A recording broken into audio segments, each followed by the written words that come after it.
State coach Gary Andersen. The Beavers are home hosting Boise State on Saturday.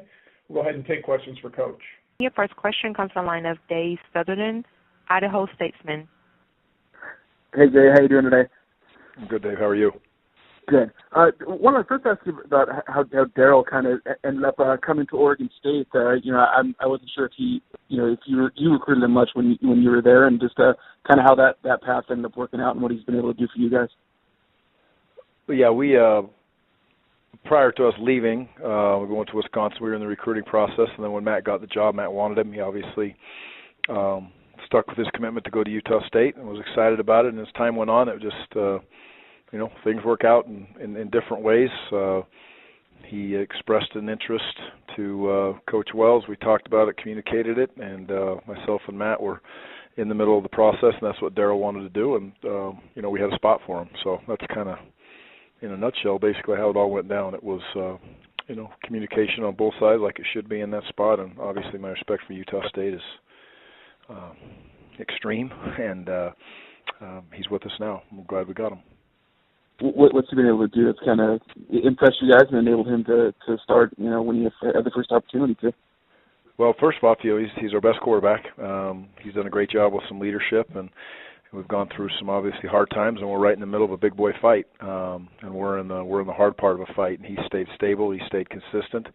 I think he showed that as a scout team player throughout time. He also showed that as he went through the off season, through spring ball, through fall camp, and he also showed that in the first couple games. The first game he got smacked around pretty good, and a lot of guys might have pouted or got a little upset or whatever it was. He kept stable, kept fighting, kept battling, supported his team and the guys around him, and kept trying to play to help us win the football game. So he's been a very good leader. I think he's great for this young football team, somebody to rally around and understand how to prepare. Like Boise State, you have new coordinators on both sides of the ball. How has that worked out? And as a coach, that's obviously can be exciting, but it might be a little bit of a mixed bag. How has that worked out so far for you guys?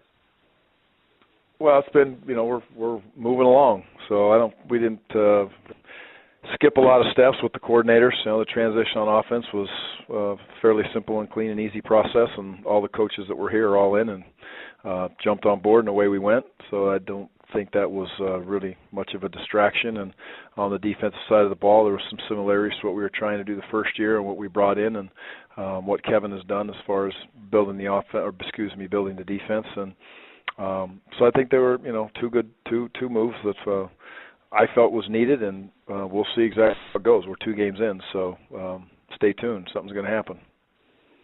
My last one, obviously recruiting can always be an adventure, and here at Boise State, 3 of the tight ends here were at one time committed to Oregon State. And I don't know if you're aware of that, but if when you notice that, you just kind of, how do you kind of take that as a coach and kind of, you're at least somewhat familiar with these guys a little bit to the process?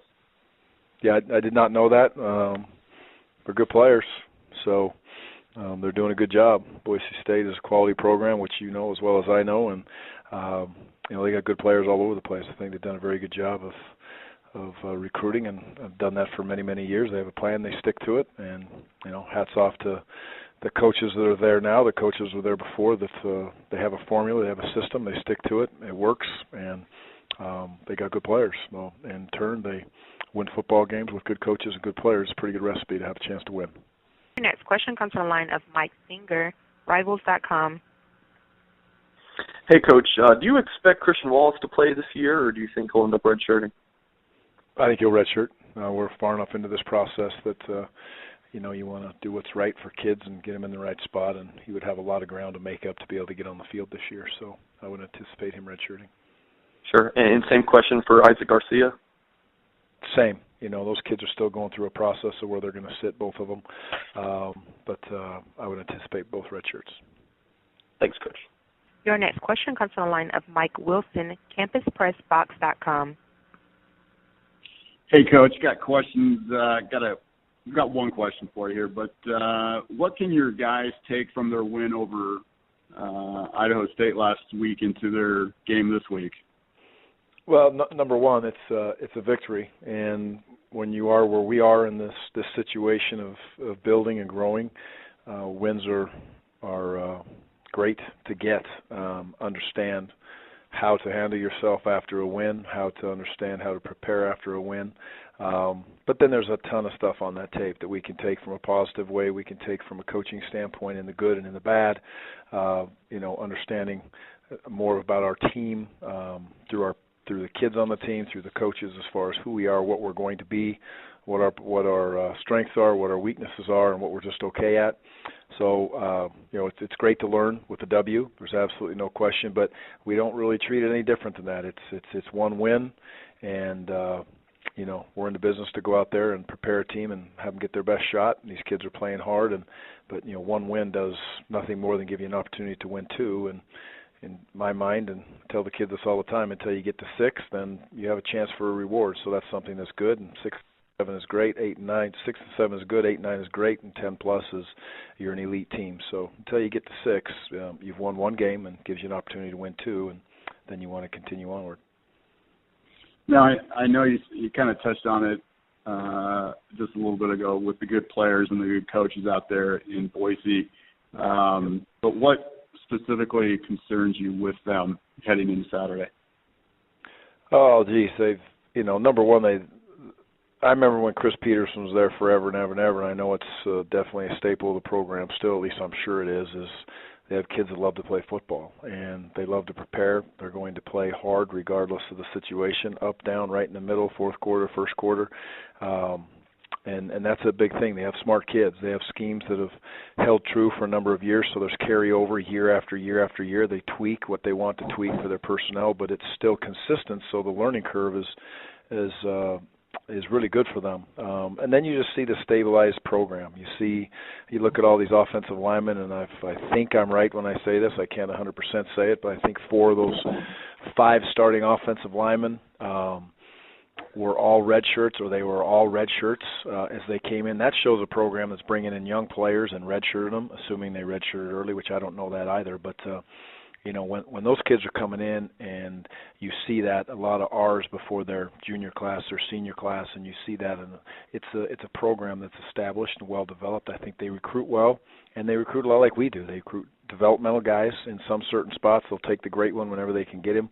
But I got a lot of pride for them from A to Z, from offense, defense, special teams, the way they run their program, the way the kids carry themselves on the field. It's impressive.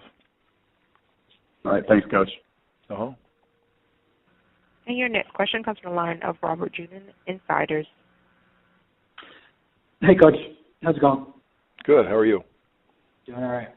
So when you watch film of Boise State and you see a young quarterback like Brett, what do you see on film from him? And, he's got a lot of different targets to throw to. How do you defend someone like him? Well, I wouldn't even consider him a young quarterback anymore. Yes, just a sophomore, but he's played a whole bunch of football games and had an off season to obviously prepare and get himself in a good spot, and probably a couple off seasons. So he's not young. He knows how to run the field. He does exactly what they ask him to do. I think he understands that the game very well and the situations that he's in as far as keeping his team in a spot to be successful. You do not see Boise get in a whole bunch of abnormal down and distances. It's not likely that you're going to get them 5 or 6 times a game in 3rd and 14 or 15 and get way behind the chains. It happens just like it does to everybody, but not a bunch of times, and that puts the quarterback in a position to be in control and keeps defenses a little bit more vanilla, if you will. And there's a lot to their offense. There's a lot of moving pieces. There's a lot of personnel groupings, and it takes a smart quarterback to be able to handle that. So he's a talented young man, and you are correct. He has some very, very nice weapons around him, and it's not just 1 or 2. There's a bunch of weapons out there that are very talented kids.